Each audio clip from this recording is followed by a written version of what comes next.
Welcome back to Science-Based Violence on Tony's MMA Corner, the only channel sponsored by FedStreams. Today we are gathered here to mourn the death of the most expensive addiction in sports history, the UFC pay-per-view.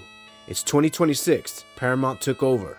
The $80 tax for being a fan is officially buried. But before we move into the streaming era, we have to talk about the trauma. We have to talk about the financial abuse we suffered for 30 years. Well, maybe you guys suffered. Big ups to the streaming pirates. You're the real GOAT. I don't care what Dana says. Today we're going to be looking at the best and the worst of the PPV era. The cards that gave you a testosterone boost just by watching, and the ones that made you want to file a police report for robbery. First, let's talk about the high value cards. These are the ones where the ROI, the return on investment, was so high your neighbors probably got a contact concussion. UFC 100. This was the blueprint. You had Brock Lesnar, a literal mountain of a human, smashing Frank Mir's face into the canvas while 1.6 million people watch. This was the night MMA went from a cage fighting niche to a mainstream powerhouse. On top of that, you had Dan Henderson send Bisping to the Shadow Realm for America before the Shadow Realm was cool. John Jones was on the prelims, for God's sake. Now take UFC 189. This wasn't a fight card, it was a ritual. Every single fight on the main card finished with a body on the floor. By the time Robbie Lawler and Rory McDonald were staring at each other with literally half their faces missing, that $60 felt like a steal. That's science. When the blood to dollar ratio is that high, you actually save money.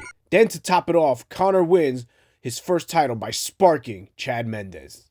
Then came UFC 205, the Garden, the Mecca. Conor McGregor enters the cage against Eddie Alvarez and puts on a masterclass in touch of death physics. He didn't just win, he made a world-class champion look like he'd never fought before. That image of Conor sitting on the cage with a belt on each shoulder, that's the peak of the sport.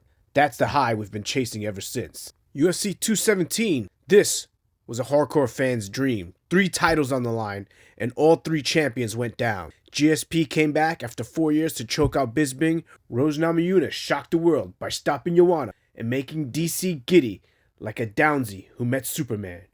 Doug Rose! Doug Rose! And TJ Dillashaw settled the beef with Cody Garbrandt. You paid for 1 card and got 3 lifetimes of drama.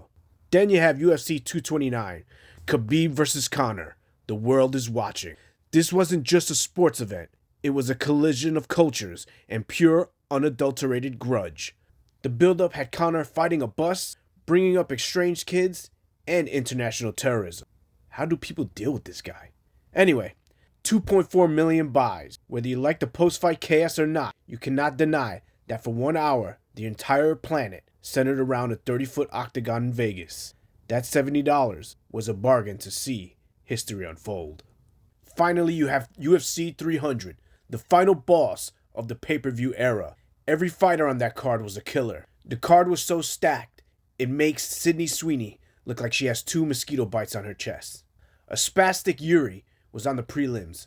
Holloway became a BMF with his iconic point to the canvas, followed by a concussive finish. This moment was so iconic, guys are still trying to recreate it and have failed. In the coup de grace, Pereira knocks out Hill in one of the coolest ways possible. An accidental groin kick, followed by a brother let me cook moment. Then he blasts Jamal so hard, you want to start picking fights with him. But for every masterpiece, there was a scam. Let's talk about UFC 208, headlined by Holly Holm and some dude named Jermaine. The card had 10 decisions and Bilal Muhammad. That is enough for a class action lawsuit against Dana White. Science proves that watching this card back to back is more effective than any sedative. Paying $70 for 10 decisions. 10! That's not a fight card. That's a municipal court hearing. Then you have UFC 77, originally marketed as a high-stakes rematch between TJ Dillashaw and Renan Barão. The event imploded less than 24 hours before showtime when Barão passed out while cutting weight and hit his head on a bathtub. Your $60 would have been better spent watching Hayden versus his bathroom. In the ultimate pivot, the UFC pulled Joe Soto, who was literally making his debut and was scheduled for the prelims. Sure, it was the chance of a lifetime for Joe Soto, but he was literally just fed to TJ Dillashaw. This was a Frankenstein card that holds the record for the fewest fights in modern history. Only 8.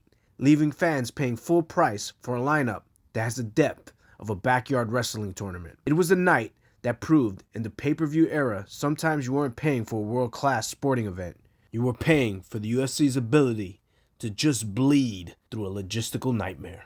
I can only go through 2 of those horrendous cards because science shows it is very unhealthy to relive past trauma. There are many more pay-per-view abortions that I am sure toxic MMA fans will roast me over missing. Feel free to mention them in the comments. The era of the $80 receipt is over. We're in the Paramount Plus trenches now. But looking back, I've got to ask you, what was the one card that actually made you feel like a genius for buying it? I'm sure I missed a few. Drop those pics in the comments as well. And I'll see you guys on Paramount so we can all complain about how the free cards are too expensive. If you like the video and want to support the channel, like, subscribe, comment. If not, then you are a science denier.